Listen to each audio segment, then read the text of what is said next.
എല്ലാവർക്കും LPG live എന്ന ചാനലിലേക്ക് സ്വാഗതം. +1 കമ്പ്യൂട്ടർ സയൻസ് ക്വസ്റ്റ്യൻ പേപ്പർ സീരീസിൻ്റെ 10th ചാപ്റ്ററിലേക്കാണ് നമ്മൾ എത്തിയിരിക്കുന്നത്. അപ്പോൾ ഇതിനു മുമ്പുള്ള 9 ചാപ്റ്റേഴ്സും ഈ ചാനലിൽ അപ്ലോഡ് ചെയ്തിട്ടുണ്ട്. അപ്പം ക്വസ്റ്റ്യൻസിൻ്റെ ഒരു പ്രത്യേകത ഞാൻ ഓൾറെഡി പറഞ്ഞതാണ്. നമ്മൾ 2015 തൊട്ട് 2020 വരെയുള്ള ക്വസ്റ്റ്യൻ പേപ്പേഴ്സ് ഇൻക്ലൂഡിങ് ഇംപ്രൂവ്മെൻറ്റ്, അപ്പോൾ ഓൾമോസ്റ്റ് 8 to 9 ക്വസ്റ്റ്യൻ പേപ്പേഴ്സാണ് നമ്മൾ വിത്ത് ആൻസേഴ്സ് ഡിസ്കസ് ചെയ്തേക്കുന്നത്. അപ്പോൾ തീർച്ചയായിട്ടും ചാപ്റ്റർ ബൈ ചാപ്റ്റർ നോക്കിക്കഴിഞ്ഞാൽ നിങ്ങൾക്ക് നല്ല രീതിയിൽ തന്നെ മാർക്ക് സ്കോർ ചെയ്യാൻ പറ്റും. അപ്പോൾ ഈ ചാനൽ ഇതുവരെ സബ്സ്ക്രൈബ് ചെയ്യാത്ത ആൾക്കാരുണ്ടെങ്കിൽ സബ്സ്ക്രൈബ് ചെയ്യുക. യൂസ്ഫുൾ ആണെന്ന് തോന്നുകയാണെങ്കിൽ ഫ്രണ്ട്സിന് ഷെയർ ചെയ്യുക. ഓക്കെ, സോ നമുക്ക് ചാപ്റ്ററിലേക്കൊന്ന് കിടക്കാം.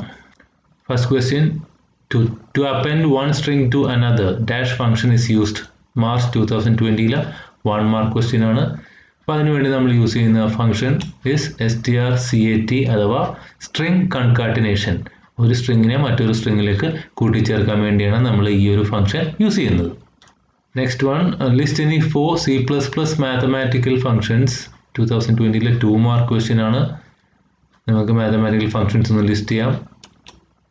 ABS ആബ്സല്യൂട്ട് വാല്യൂ കാണാൻ വേണ്ടിയിട്ട്, SQRT സ്ക്വയർ റൂട്ട് കാണാൻ വേണ്ടി, POW പവർ കാണാൻ വേണ്ടിയിട്ട്, SIN സൈൻ വാല്യൂ കാണാൻ വേണ്ടിയിട്ട്, COS കൊസൈൻ വാല്യൂ കാണാൻ വേണ്ടിയിട്ട്. ഓക്കെ, ഇപ്പോൾ 4 പറഞ്ഞ് നമ്മളിവിടെ 5 ലിസ്റ്റ് ചെയ്തിട്ടുണ്ട്. Good. Describe the merits of modular programming. 2020 2019 3 mark question ആയിട്ട് ചോദിച്ചതാണ്. First one, reduces the size of the program. തീർച്ചയായിട്ടും നമ്മൾ മോഡുലർ പ്രോഗ്രാമിങ്ങിൻ്റെ ഒരു പ്രത്യേകത തന്നെ അത് അങ്ങനെയാണ്. നമ്മൾ വലിയ പ്രോഗ്രാമിനെ ചെറിയ ചെറിയ സെക്ഷൻസ് ആക്കുന്നു, എന്നിട്ട് നമ്മൾ ആ ഓരോ മൊഡ്യൂൾസിനായിട്ട് യൂസ് ചെയ്യുകയാണ് ചെയ്യുന്നത്. തീർച്ചയായിട്ടും മോഡുലർ പ്രോഗ്രാമിംഗ് വഴിയായിട്ട് നമ്മുടെ പ്രോഗ്രാമിൻ്റെ സൈസ് കുറയും. സൈസ് കുറയുമ്പോഴത്തേക്കും ഓട്ടോമാറ്റിക്കലി എറേഴ്സ് വരാനുള്ള ചാൻസും കുറയത്തേ ഉള്ളൂ. ഭയങ്കര വലിയ സൈസുള്ള പ്രോഗ്രാം ആകുമ്പോഴാണ് എറേഴ്സും കൂടാനുള്ള സാധ്യത കൂടത്തുള്ളൂ, അല്ലേ? Reduces programming complexity. തീർച്ചയായിട്ടും നമ്മുടെ ഇപ്പോൾ എററിൻ്റെ കാര്യം പറഞ്ഞ പോലെ തന്നെയാണ്. ഇപ്പോൾ വലിയ പ്രോഗ്രാം ആകുമ്പോഴത്തേക്കും ഭയങ്കര കോംപ്ലക്സ് ആയിരിക്കും, പക്ഷെ നമ്മൾ സൈസ് കുറക്കുമ്പോഴത്തേക്കും അതനുസരിച്ച് പ്രോഗ്രാമിംഗ് കോംപ്ലക്സിറ്റിയും കുറയും. നെക്സ്റ്റ് വൺ വന്നിട്ട് ഇംപ്രൂവ്സ് റീയൂസബിലിറ്റി ആണ്. അതായത് ഫങ്ഷൻസ് എന്ന് പറയുന്ന കൺസെപ്റ്റ് ആണല്ലോ നമ്മളിതിൽ യൂസ് ചെയ്യുന്നത്. അപ്പോൾ നമ്മൾ ക്രിയേറ്റ് ചെയ്ത് വെച്ച ഫംഗ്ഷൻ നമുക്ക് പല സ്ഥലങ്ങളിലും നമുക്ക് യൂസ് ചെയ്യാൻ പറ്റും. So it helps us in reusability.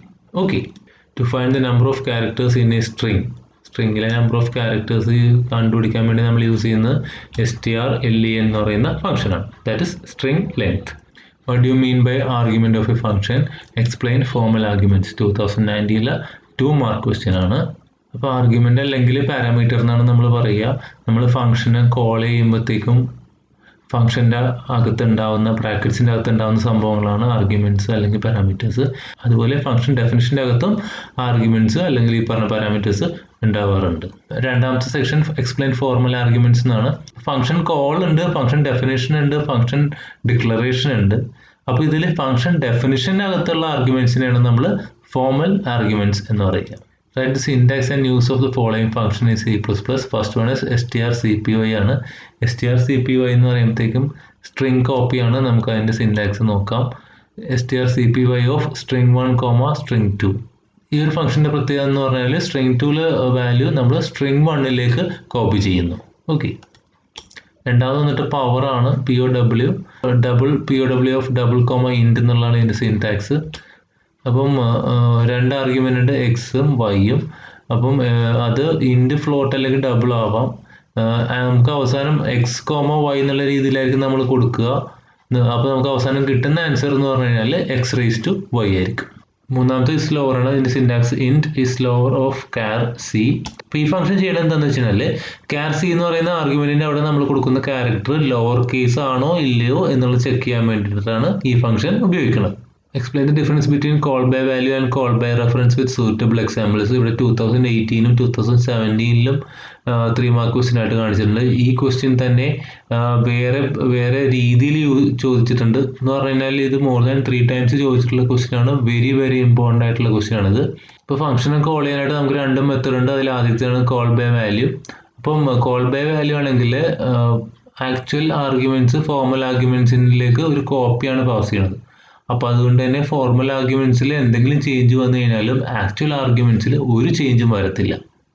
രണ്ടാമത് വന്നിട്ട് കോൾ ബൈ റെഫറൻസ് ആണ്. ഇപ്പോൾ കോൾ ബൈ റെഫറൻസ് ആകുമ്പോഴത്തേക്കും ആക്ച്വൽ ആർഗ്യുമെന്റിൽ നിന്ന് ഫോർമൽ ആർഗ്യുമെന്റിലേക്ക് നമ്മൾ വാല്യൂ പാസ് ചെയ്യുന്നത് കോപ്പി അല്ല, ഒറിജിനൽ വാല്യൂ തന്നെയാണ്. അപ്പോൾ അതുകൊണ്ട് തന്നെ ഫോർമൽ ആർഗ്യുമെന്റ്സിൽ എന്തെങ്കിലും ചേഞ്ച് വന്നു കഴിഞ്ഞാൽ അത് ഓട്ടോമാറ്റിക്കലി ആക്ച്വൽ ആർഗ്യുമെന്റിലും ചേഞ്ച് വരുത്തും. ഇതിൻ്റെ എക്സാമ്പിൾ നമ്മൾ കാണുന്നുണ്ട്. ഇത് കോൾ ബൈ വാല്യൂവിൻ്റെ എക്സാമ്പിൾ ആണ്. ഇവിടെ ചേഞ്ച് എന്ന് പറയുന്ന ഫംഗ്ഷനെ മെയിനിനകത്ത് നിന്ന് കോൾ ചെയ്യുന്നു. കോൾ ചെയ്ത് കഴിയുമ്പോഴത്തേക്കും ഈ 20 എന്ന് പറഞ്ഞ വാല്യൂ എന്നിൽ വരും. So n is equals to 20 plus 1 ആവും. n 21 ആവും. അപ്പം നമ്മൾ n പ്രിന്റ് ചെയ്യുമ്പോഴത്തേക്കും ഇവിടെ 21 എന്ന് പ്രിന്റ് ചെയ്യും. പക്ഷേ അതിനുശേഷം നമ്മളുടെ എക്സ് പ്രിന്റ് ചെയ്യുമ്പോഴത്തേക്കും 20 എന്ന് തന്നെയായിരിക്കും പ്രിന്റ് ചെയ്യുക. കാരണം എക്സിൻ്റെ വാല്യൂ ചേഞ്ച് ചെയ്തിട്ടില്ല. കോപ്പി ഇങ്ങോട്ട് പാസ് ചെയ്തിട്ട് എന്നിൻ്റെ വാല്യൂ മാത്രമാണ് ചേഞ്ച് ചെയ്തിരിക്കുന്നത്. അത് തന്നെയാണ് കോൾ ബൈ വാല്യൂവിൻ്റെ പ്രത്യേകത. നമുക്ക് കോൾ ബൈ റെഫറൻസിൻ്റെ എക്സാമ്പിൾ നോക്കാം. സെയിം എക്സാമ്പിൾ തന്നെയാണ്. അപ്പോൾ ഇവിടെ നമ്മൾ ചേഞ്ച് ഓഫ് എക്സ് എന്ന് പറയുന്ന ഫംഗ്ഷനെ കോൾ ചെയ്യുന്നു. ഫംഗ്ഷനെ കോൾ ചെയ്യുന്ന പറയുമ്പോൾ 20 എന്ന് പറഞ്ഞ വാല്യൂ ഇവിടെ എന്നിൽ വരും. അപ്പോൾ എന്നിൻ്റെ വാല്യൂ ഇവിടെ ഇൻക്രീസ് ചെയ്യും, 21 ആവും. n നമ്മളിവിടെ പ്രിന്റ് ചെയ്യും, 21 എന്ന് പറഞ്ഞ് പ്രിന്റ് ചെയ്യും. അതിനുശേഷം എക്സ് പ്രിന്റ് ചെയ്യും. എക്സ് പ്രിന്റ് ചെയ്യുമ്പോഴത്തേക്കും ഇവിടെ ഇനി 20 ആയിരിക്കില്ല പ്രിന്റ് ചെയ്യണത്, പകരം 21 ആയിരിക്കും പ്രിന്റ് ചെയ്യണത്. കാരണം കോൾ ബൈ റെഫറൻസ് ആണ്. കോൾ ബൈ റെഫറൻസ് ആകുമ്പോഴത്തേക്കും നമ്മളിവിടെ എക്സ് ഇങ്ങോട്ട് പാസ് ചെയ്ത് എന്നിൽ വന്നു കഴിഞ്ഞാലും ഇവിടെ എന്ത് ചേഞ്ച് വന്നു കഴിഞ്ഞാലും ആ ചേഞ്ച് ഓട്ടോമാറ്റിക്കലി ഇവിടെയും വരും. അതായത് ഇവിടെ 21 ആകുമ്പോഴത്തേക്കും ഓട്ടോമാറ്റിക്കലി ഇതിൻ്റെ വാല്യൂ 21 ആവും. ഇതാണ് ഇത് രണ്ടും തമ്മിലുള്ള major difference and this is very very important. Name the built-in function to check whether a character is alphanumeric or not. Alphanumeric ആണോ ഇല്ലയോ എന്ന് ചെക്ക് ചെയ്യാൻ വേണ്ടി നമ്മൾ യൂസ് ചെയ്യുന്ന function is ALNUM. Okay. Read the function definition given below. Predict the output if the function is called by as convert of 7. അപ്പോൾ നമുക്ക് ഇവിടെ ഒരു ഫംഗ്ഷൻ ഡെഫിനിഷൻ തന്നിട്ടുണ്ട്. അപ്പോൾ നമ്മൾ കൺവേർട്ട് ഓഫ് 7 എന്ന് പറഞ്ഞാണ് നമ്മൾ കോൾ ചെയ്യണമെന്ന് വിചാരിക്കുക. മെയിൻ ഫംഗ്ഷനിൽ നിന്ന് കൺവേർട്ട് ഓഫ് 7 എന്ന് പറഞ്ഞ് കോൾ ചെയ്ത് കഴിഞ്ഞാൽ 7ൻ്റെ വാല്യൂ ഇവിടെ വരും.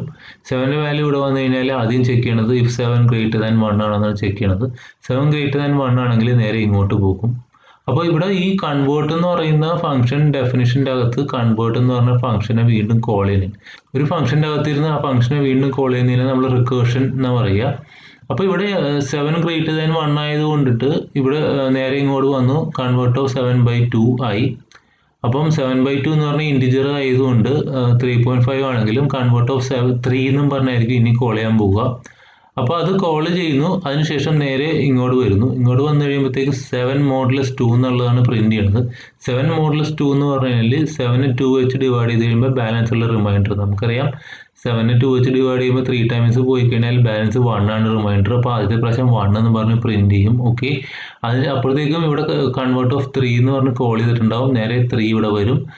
3 ഇവിടെ വന്ന് കഴിയുമ്പോഴത്തേക്കും വീണ്ടും ഇതിനകത്തേക്ക് കയറി ഇഫ് 3 greater than 1 ആണെന്ന് ചെക്ക് ചെയ്തു. തീർച്ചയായിട്ടും 3 greater than 1 ആണ്. 3 greater than 1 ആകുമ്പോൾ വീണ്ടും ഇങ്ങോട്ട് വന്നു കൺവേർട്ട് ഓഫ് 3/2. കൺവേർട്ട് ഓഫ് 3/2 എന്ന് പറഞ്ഞാൽ 1.5 ആണ്. അപ്പോൾ ഇനിയും വിളിക്കാൻ പോകുന്നത് കൺവേർട്ട് ഓഫ് 1 ആണ്. അപ്പം അത് കൺവേർട്ട് ഓഫ് 1 വിളിക്കുന്നു. അതോടൊപ്പം തന്നെ നേരെ ഇങ്ങോട്ട് വരുന്നു 3 മോഡുലസ് 2. 3 മോഡുലസ് 2 എന്ന് പറഞ്ഞു കഴിഞ്ഞാൽ ആൻസർ 1 തന്നെയാണ്. അപ്പോൾ ഒരു 1 കൂടി പ്രിന്റ് ചെയ്യും. പിന്നെ ഈ പ്രാവശ്യം സംഭവിക്കുന്നത് കൺവേർട്ട് ഓഫ് 1 ആണ്. നേരെ ഇങ്ങോട്ട് വരും, എന്നിൻ്റെ വാല്യൂ 1 ആവും. ഇഫ് 1 greater than 1 ആണെന്ന് നോക്കും, അല്ല. അപ്പോൾ ഇങ്ങോട്ട് വരില്ല, പകരം നേരെ ഇങ്ങോട്ട് പോകും. ഇങ്ങോട്ട് പോയി കഴിയുമ്പോൾ C/1 മോഡുലസ് 2. 1നെ 2 വെച്ച് ഡിവൈഡ് ചെയ്യാൻ ശ്രമിക്കും, പറ്റില്ല. അപ്പോൾ റിമൈൻഡർ 1 തന്നെയാണ്. അപ്പോൾ ആൻസർ ഇവിടെ വീണ്ടും 1 തന്നെ പ്രിന്റ് ചെയ്യും. അപ്പം 3 പ്രാവശ്യം 1 1 1 എന്ന് പ്രിന്റ് ചെയ്യുന്നതാണ് നമ്മുടെ answer. Suggest most suitable built-in function in C++ to perform the following task. 2016 2 mark question ആണ്.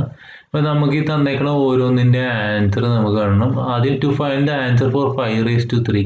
5^3 എന്ന് പറഞ്ഞാൽ പവറാണ്. അപ്പോൾ അതിനു വേണ്ടി നമ്മൾ യൂസ് ചെയ്യുന്ന ഫംഗ്ഷൻ തീർച്ചയായിട്ടും പവർ ആയിരിക്കും. രണ്ടാമത്തത് to find the number of characters in a string Kerala. അപ്പോൾ അതിൻ്റെ ലെങ്ത് കാണാൻ വേണ്ടിയാണ്. അപ്പോൾ അതിനുവേണ്ടി നമ്മൾ യൂസ് ചെയ്യുന്നത് strlen ആണ്. മൂന്നാമത്തത് to convert the character capital M to small m. അപ്പം നമ്മൾ അപ്പർ കേസിൽ നിന്ന് ലോവർ കേസിലേക്ക് കൺവേർട്ട് ചെയ്യാൻ വേണ്ടി യൂസ് ചെയ്യുന്ന ഫംഗ്ഷൻ ടു ലോവർ ആണ്. നാലാമത് to get back the number 10 if the argument is 100. അപ്പോൾ 100ന്റെ സ്ക്വയർ റൂട്ട് ചെയ്യുമ്പോഴാണല്ലോ നമുക്ക് 10 കിട്ടുന്നത്. So the function should be sqrt. Okay. Function can call itself for many times and give us a result. What is the name given to such a function? 1 mark question ആണ്. ഒരു ഫംഗ്ഷൻ്റെ അകത്ത് നിന്ന് തന്നെ ആ ഫംഗ്ഷനെ വീണ്ടും കോൾ ചെയ്യുന്നതിന് പറയണത് എന്തെന്നാണ് ചോദിക്കുന്നത്. ഇറ്റ് ഇസ് റിക്കേഴ്സീവ് ഫംഗ്ഷൻ എന്ന് നമ്മൾ പറയണേ. Okay, function which calls itself is called a. വീണ്ടും സെയിം ക്വസ്റ്റ്യൻ തന്നെയാണ്. recursive function. Okay. Next question.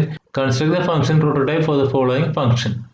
ഇപ്പോൾ ഇവിടെ നമുക്ക് പറഞ്ഞിട്ടുണ്ട് ഒരു function display accepts one argument of type double and does not return any value. ഇപ്പോൾ വാല്യൂ ഒന്നും return ചെയ്യണില്ലെങ്കിൽ ഫംഗ്ഷൻ്റെ ഫ്രണ്ടിൽ ആദ്യം void എന്ന് പറയും, പിന്നെ ഡിസ്പ്ലേ എന്ന് വരും, accept one argument. അപ്പോൾ അതിൻ്റെ അകത്ത് ഒരു ഡബിൾ എന്ന് പറയുന്ന ഒരു ആർഗ്യുമെൻ്റ് ഉണ്ടാകും. അപ്പം ഈ ഒരു രീതിയിലായിരിക്കും അത് ചെയ്യുക. നോക്കുക, void display double of a. അങ്ങനെയാണെങ്കിൽ നമുക്ക് രണ്ടാമത്തെ നോക്കുക. ഫംഗ്ഷൻ്റെ പേര് total, accepts two argument, type int float, returns a float type value. അപ്പോൾ റിട്ടേൺ വാല്യൂ ഫ്ലോട്ട് ആയതുകൊണ്ട് ഏറ്റവും ഫ്രണ്ടിൽ ഫ്ലോട്ട്, അത് കഴിഞ്ഞ് ടോട്ടൽ, പിന്നെ ബ്രാക്കറ്റ്സിനകത്ത് ഒരു ഇൻറ്റും ഒരു ഫ്ലോട്ട്. ഓക്കെ.